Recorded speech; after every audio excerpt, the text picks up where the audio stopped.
আমি তো জান্নাত তৈরি করেছি এমন ভাবে পৃথিবীর কোনো মানুষ তার চোখ দিয়ে আমার জান্নাত দেখে নাই।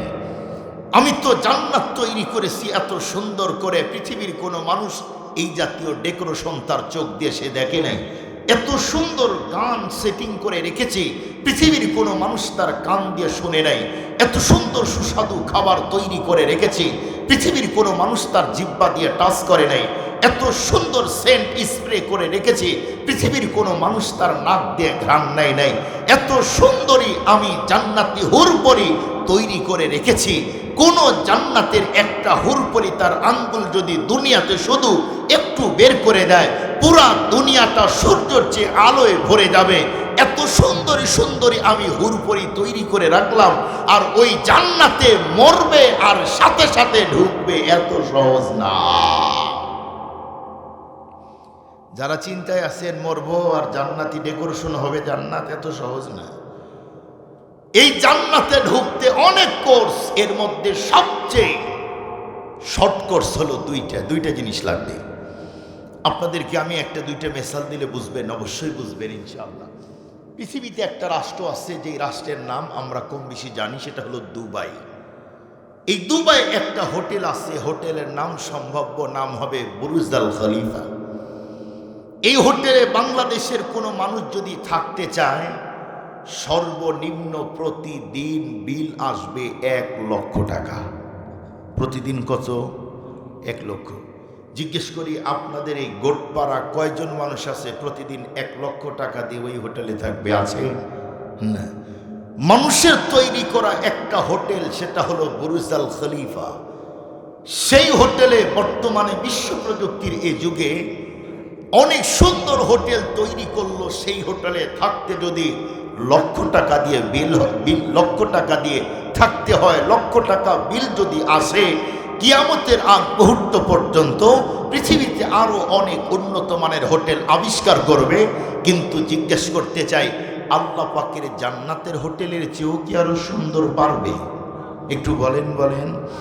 মানুষের তৈরি করা হোটেলে একদিন থাকলে যদি লক্ষ টাকা বিল দিতে হয়, এর উপরে থাকতে হয়, ঢুকতে হয়, লক্ষ টাকা তাদের অ্যাকাউন্টে না দিলে, হোটেল যদি আপনার জন্য বুকিং না দেয়, আপনি আল্লাহর জান্নাতের হোটেলে কোনো বুকিং দিবেন না। এটা তো পাগলামি ছাড়া বই কিছু না।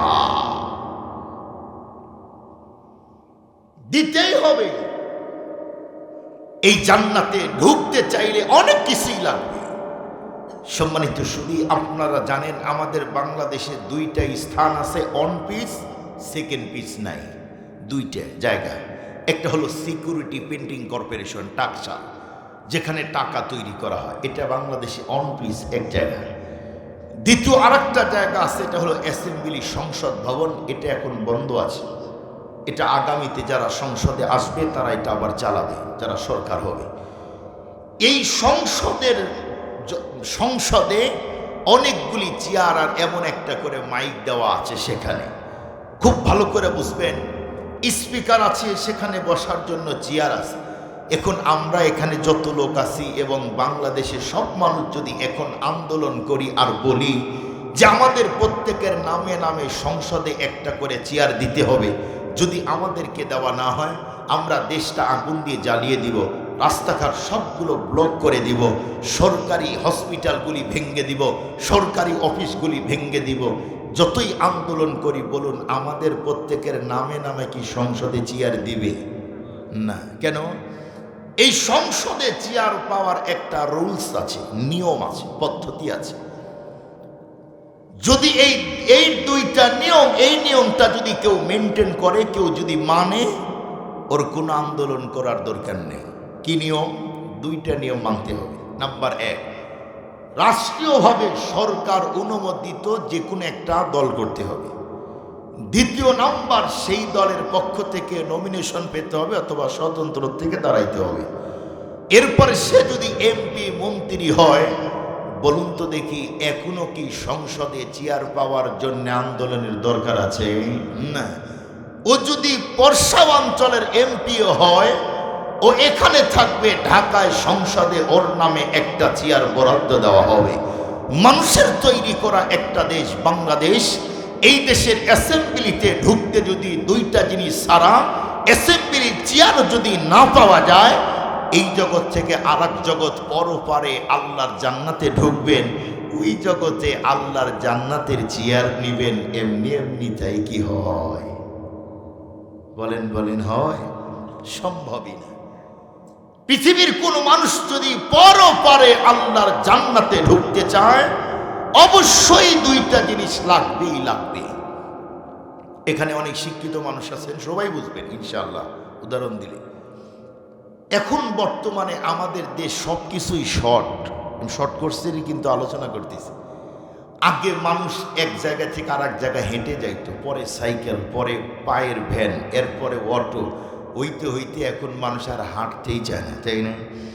এদেশের অনেক ধনী লোক আছে, আগে গাড়ি চালাইত, আগে মোটর সাইকেল, পরে প্রাইভেট কার, ওইটাতেও হয় না। এখন চলার জন্য আমাদের দেশে শর্ট টাইম যেহেতু কাজ করতে হবে অনেক, এই জন্য হেলিকপ্টারে অনেকেই যায়।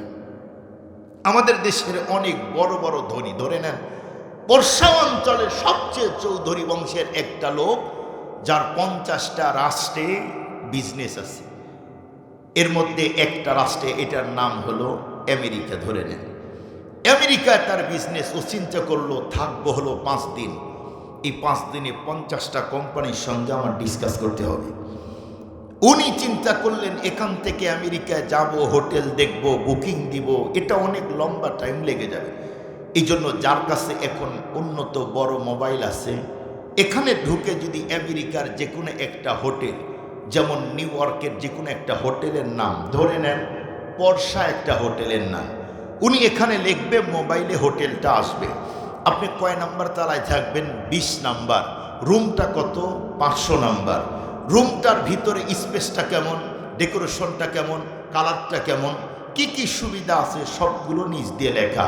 আপনি যদি এই পর্ষা থেকে আমেরিকার ওই হোটেল যদি বুকিং দিতে চান, ওই জায়গায় লেখা আছে, স্যার বুকিং দিতে চাইলে এখানে ক্লিক করুন। আপনি ওখানে ক্লিক করবেন, ওই হোটেলের কর্তৃপক্ষ আপনার কাছে দুইটা জিনিস চাবে। নাম্বার 1, আপনার পাসপোর্ট নাম্বার এবং আমেরিকার ভিসা নাম্বার, এই দুইটা আপনার আছে কিনা, এই দুইটা মিলে একটা। দ্বিতীয় নাম্বার আমেরিকার ডলার। ওই হোটেলে 5 দিন যদি থাকতে চান, এত এত ডলার লাগবে। তখন আপনি যদি এই দেশ থেকে আপনার পাসপোর্ট নাম্বার আর ভিসা আর ডলার যদি আমেরিকা পাঠায় দেন, আপনি আমেরিকা নামার সঙ্গে সঙ্গে সরকারের কি বলে ওই রাষ্ট্রের যে হোটেল কর্তৃপক্ষ গাড়ি পাঠায় দিবে, এয়ারপোর্টে এসে আপনাকে সেই হোটেলে নিয়ে যাবে। খুব ভালো করে বুঝবেন, এক দেশ, সেটা হলো বাংলাদেশ। এই দেশের বর্ষা থেকে আমেরিকার আরেকটা রাষ্ট্রে যখন বাংলাদেশে দিন হয়, আমেরিকায় রাত হয়, আমেরিকায় যখন দিন হয়, বাংলাদেশে তখন রাত হয়।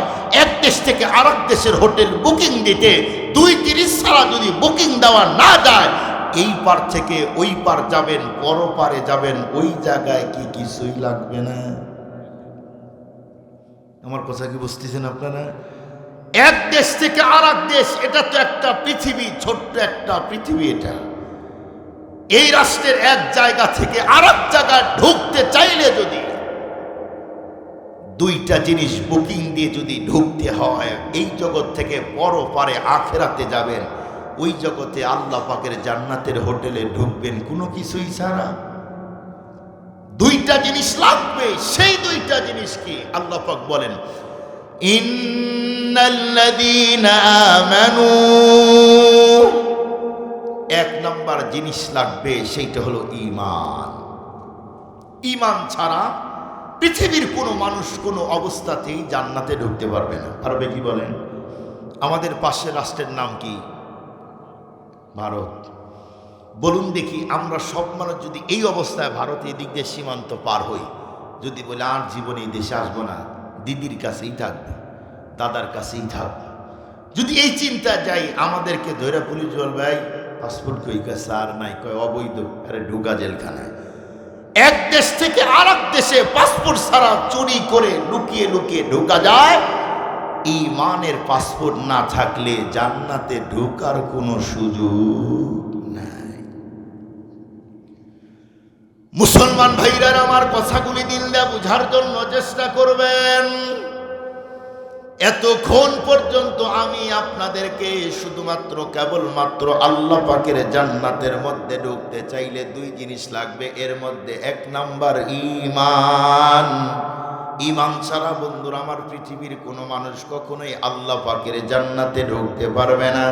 এজন্য পৃথিবীতে বন্ধুরা আমার যত জায়গায় হক্কানি রব্বানি বন্ধুরা আমার ওলামা একরাম আছে, তাম দুনিয়ার মানুষদেরকে বুঝায় দেখো, তোমার যদি আমলের মধ্যে বন্ধুরা আমার অনেক জায়গায় যদি সমস্যা হয়, হয়তো রব্বুল আলামিন একদিন না একদিন তোমাকে ক্ষমা করে দিবে, কিন্তু তোমার যদি ঈমানে ভেজাল হয় কোনো অবস্থাতেই কিন্তু আল্লাহর জান্নাতে নিরঙ্কুশভাবে যাওয়া যায় না।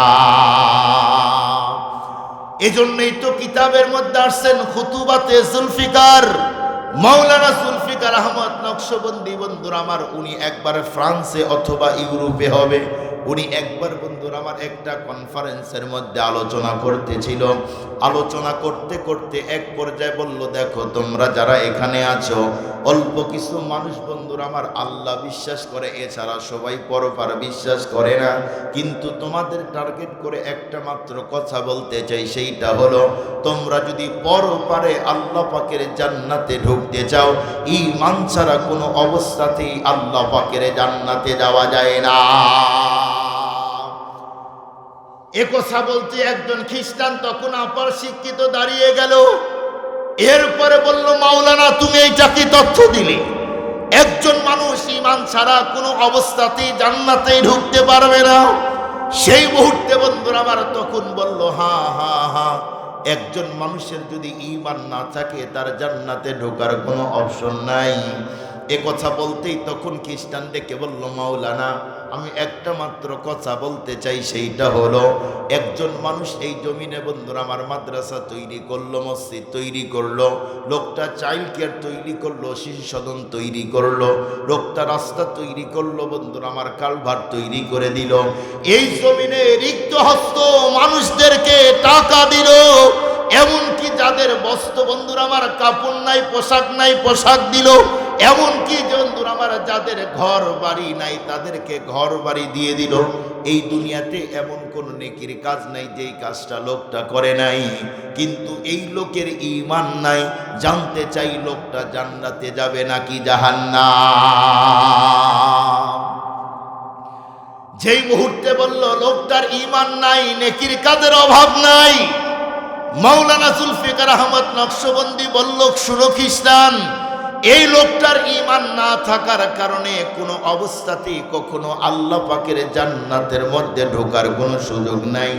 এরপরে বন্ধুরা আমার দ্বিতীয় নাম্বার তখন খ্রিস্টান আবার বলল, মাওলানা আরো একজন মানুষ এমন যেই লোকটার বন্ধুরা আমার শুধুমাত্র ঈমানটাই চালান, ঈমান ছাড়া বন্ধুরা আমার তার আর কোনো ইবাদত নাই। লোকটা চুরি করে, জেনা করে, ব্যভিচার করে, লুটতারাজ করে, গুম করে, খুন করে, এই জমিনে এমন কোনো অপরাধ নাই যেই অপরাধটা ওই আল্লাহর বান্দা ওই লোকটা করে নাই। কিন্তু আমি জানতে চাই লোকটার জীবনে একটা নেকির কাজ নাই, কিন্তু আছে শুধু একটা জিনিস, সেইটা হলো ঈমান। জানতে চাই লোকটা জান্নাতে নাকি জাহান্নামে যাবে। সেই মুহূর্তে বন্ধুরা আমার মাওলানা জুলফিকার আহমদ নকশবন্দি তখন ডেকে বলল, অবশ্যই লোকটা একদিন না একদিন জান্নাতে যাবে।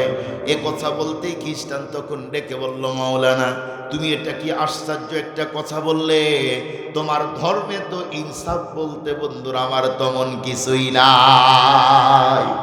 খ্রিস্টানকে মাওলানা তখন ডেকে বলল, মিয়া তুমি এটা কি বললে, আমার ধর্মে ইনসাফ নাই মানে?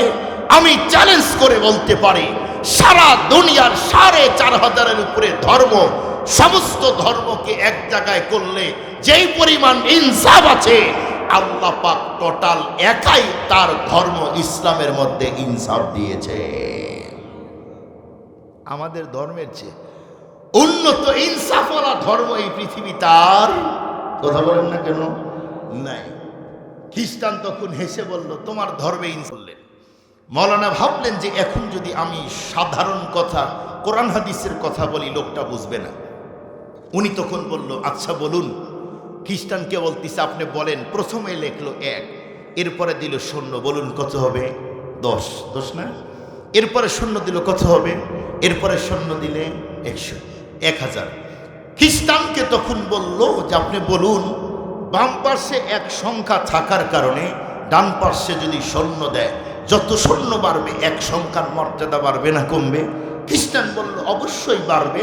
বলে আর একজন লোক যে প্রথমে সংখ্যা দেয় নাই, প্রথমে দিয়েছে সৈন্য, দ্বিতীয় সৈন্য, তৃতীয় সৈন্য, চতুর্থ সৈন্য, পঞ্চম সৈন্য, সৈন্য দিয়ে লিখতে লিখতে লিখতে লিখতে পুরা জমিন আর আসমান ভরে দিল।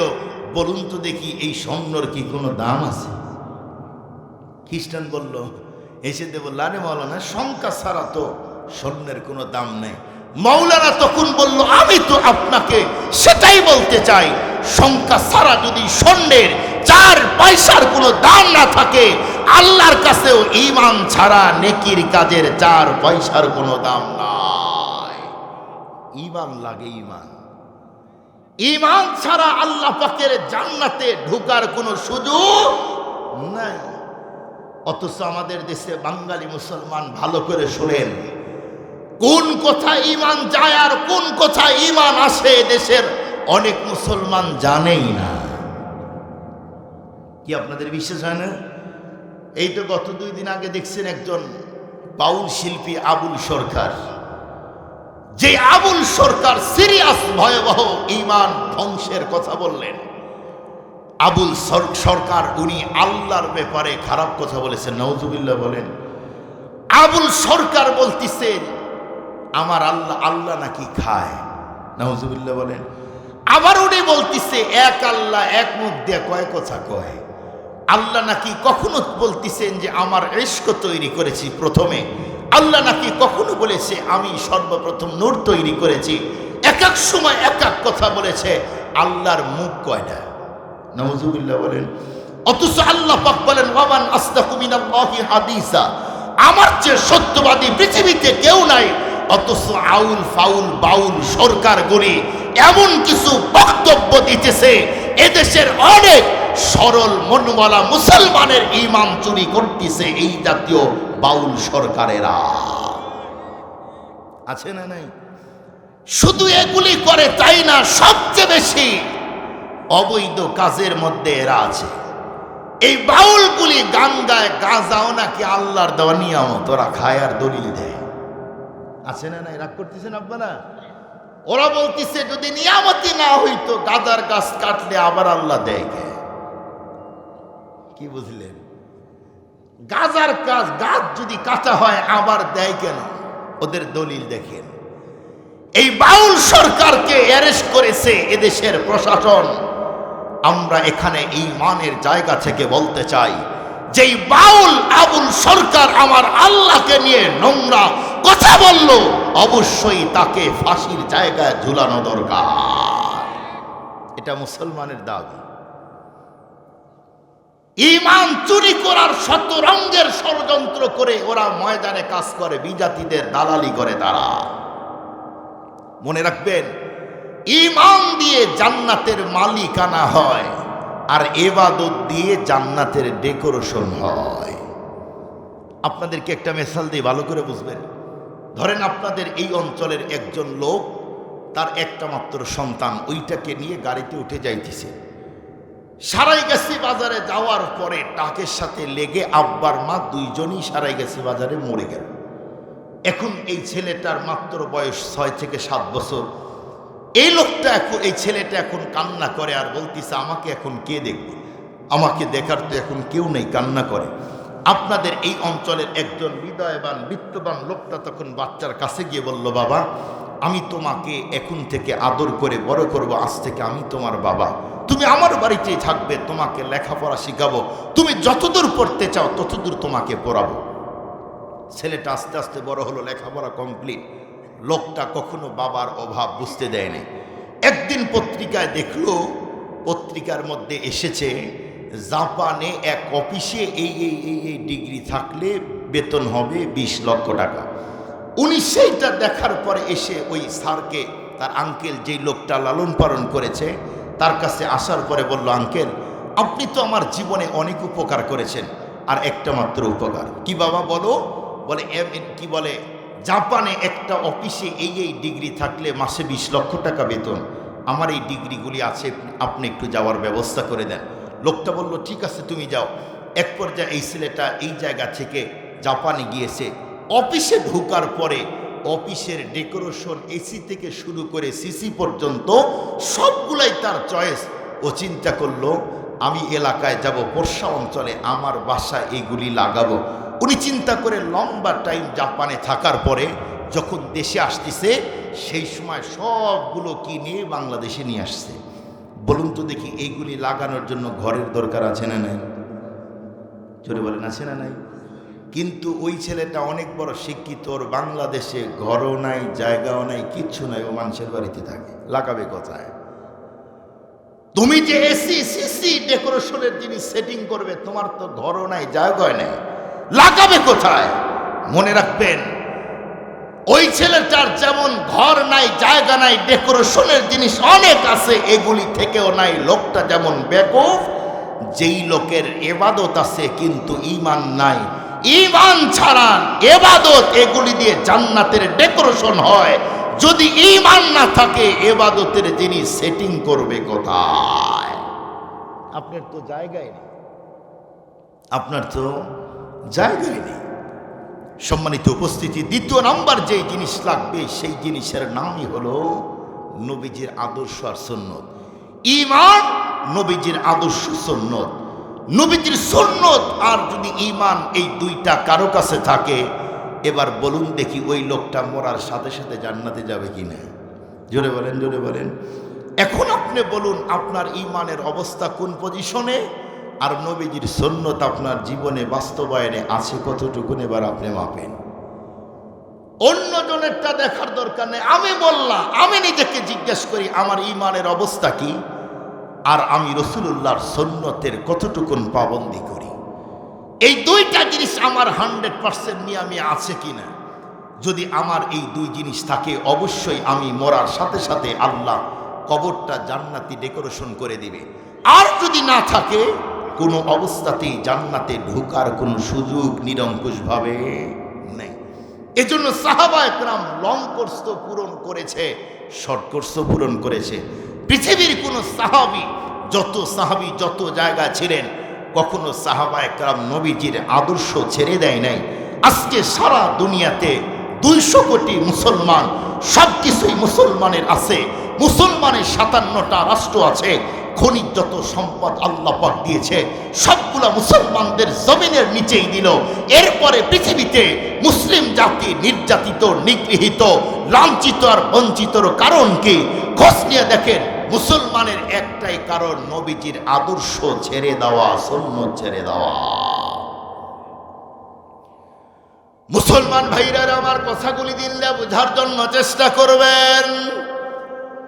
এই পৃথিবীতে রব্বুল আলামিন বন্ধুরা আমার যতগুলি সাহাবী পাঠিয়েছেন, কোন সাহাবী কখনোই নবীজির সুন্নাত আর আদর্শ ছেড়ে দেয় নাই। সহজ করে বোঝার জন্য বন্ধুরা আমার, সাহাবায়ে কেরাম নবীজির আদর্শ কেমন ভাবে ধরেছেন। আমরা তো মুসলমান, আমরা তো বন্ধুরা আমার নিরঙ্কুশভাবে জান্নাতে যেতে চাই, কিন্তু আল্লাহর পয়গম্বরের আদর্শ সুন্নাত ছাড়া কোনো অবস্থাতেই পৃথিবীর কোনো মানুষের আল্লাহর জান্নাতে ঢোকার কোনো অপশন আল্লাহ রাখে নাই।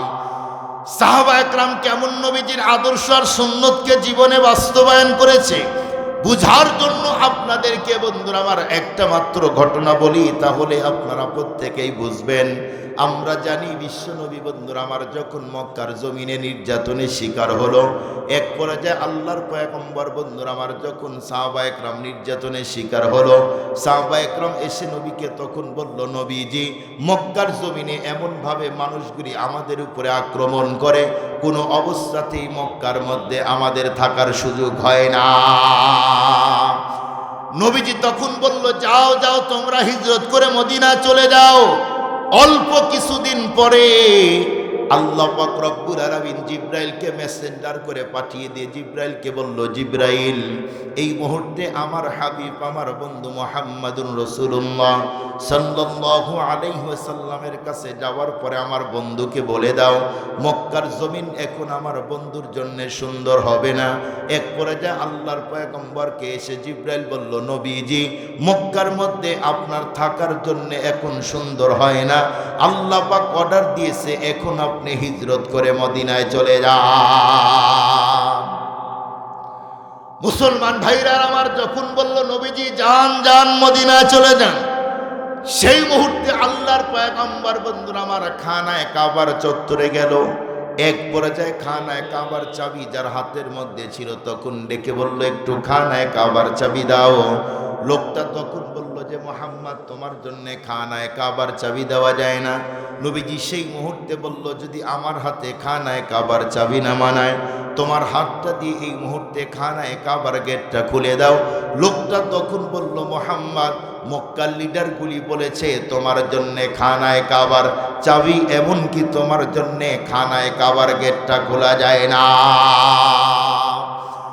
নবীজি তখন ডেকে বলল, আমি তোমার কাছে খানায় কাবার চাবি চাইলাম, তুমি আমার কাছে খানায় কাবার চাবি দিলে না। আমি বললাম তোমার হাতটা দিয়ে খানায় কাবার গেটটা খুলে দাও, এরপরেও তুমি খানায় কাবার গেটটা খুলে দিলে না। মনে রেখো, একদিনে খানায় কাবার চাবি আমি মুহাম্মাদুর রাসূলুল্লাহ হয়ে যাব।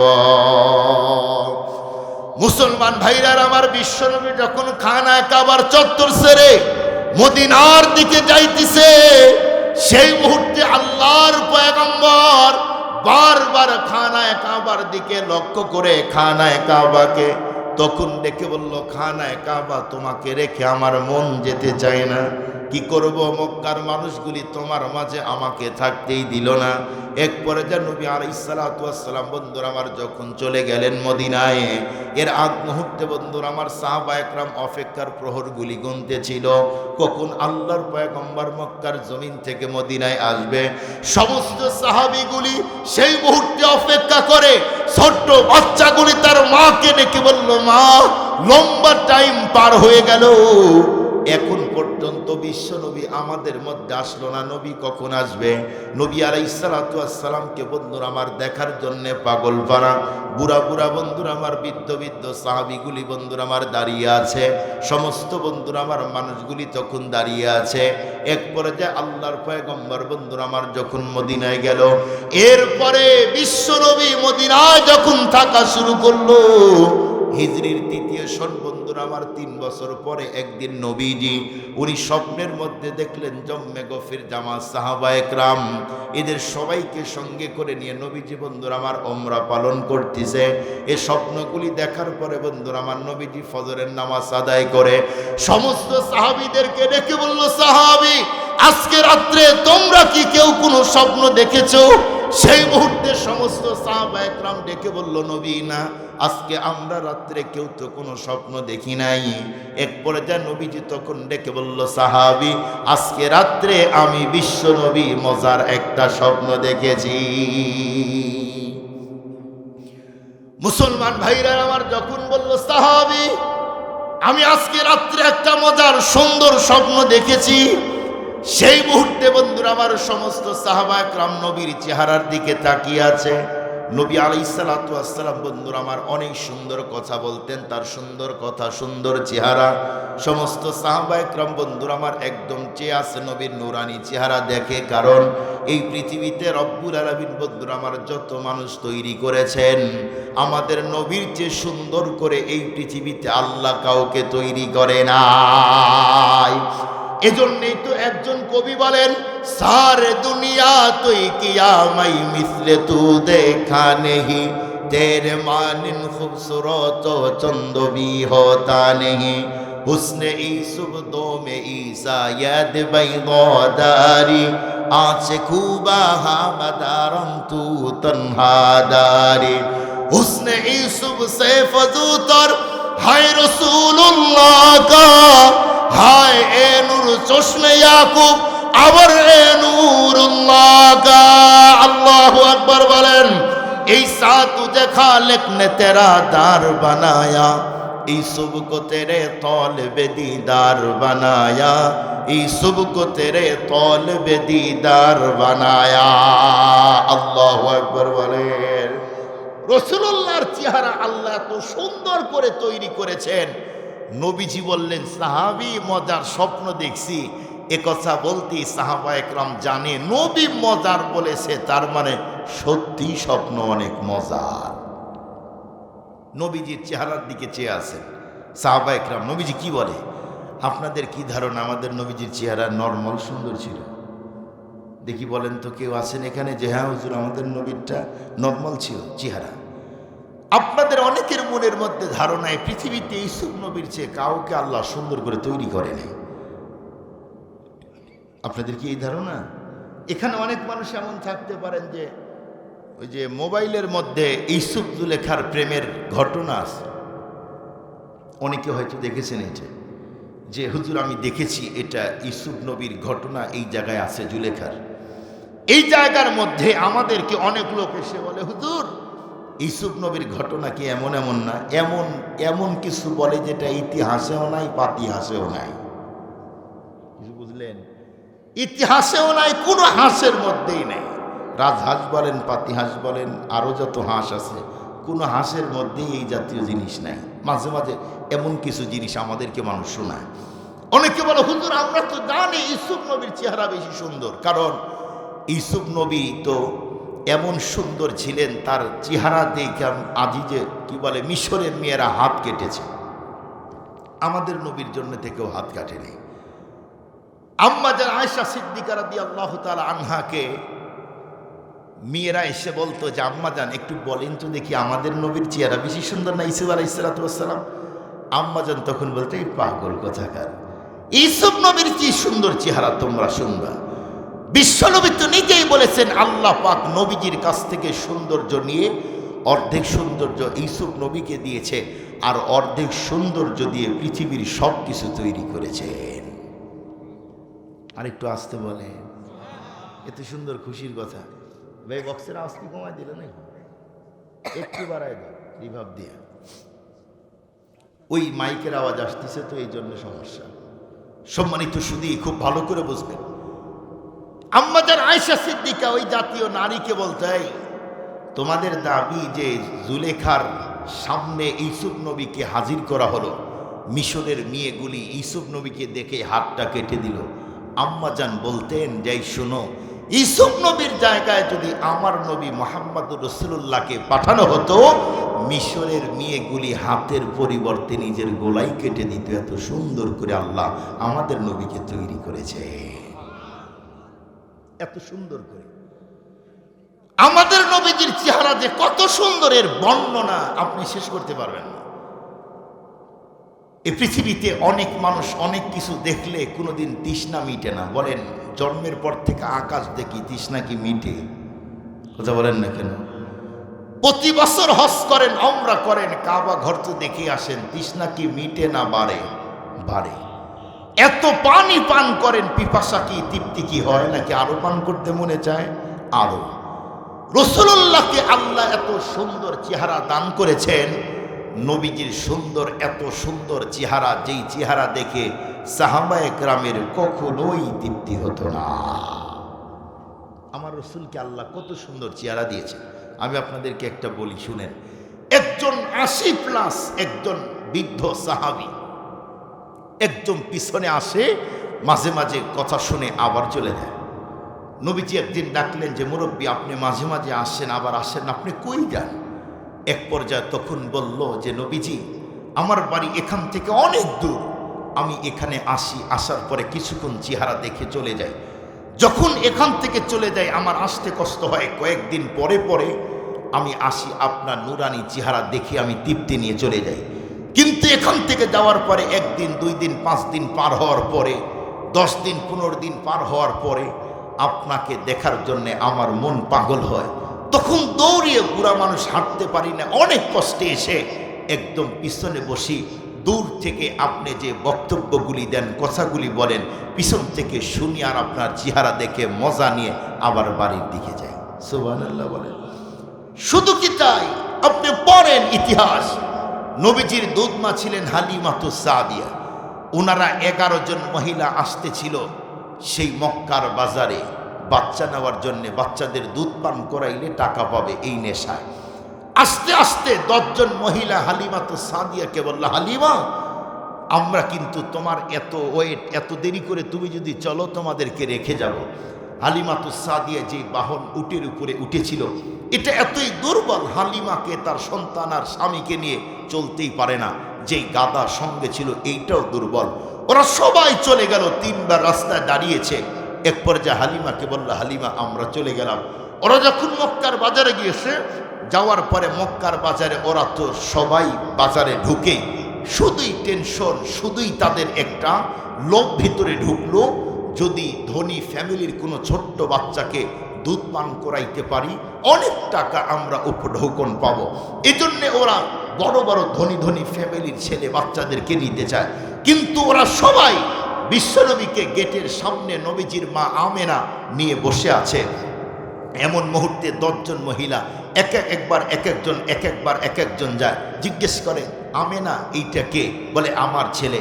বলল এর বাবা কি করে? বলে বাবা মরে গেছে। তখন বলে আরে মরে গেছে বাবা? বলে হ্যাঁ। বলে তাহলে তো এতিম বাচ্চাকে নিয়ে আমরা তেমন কিছু পাবো না।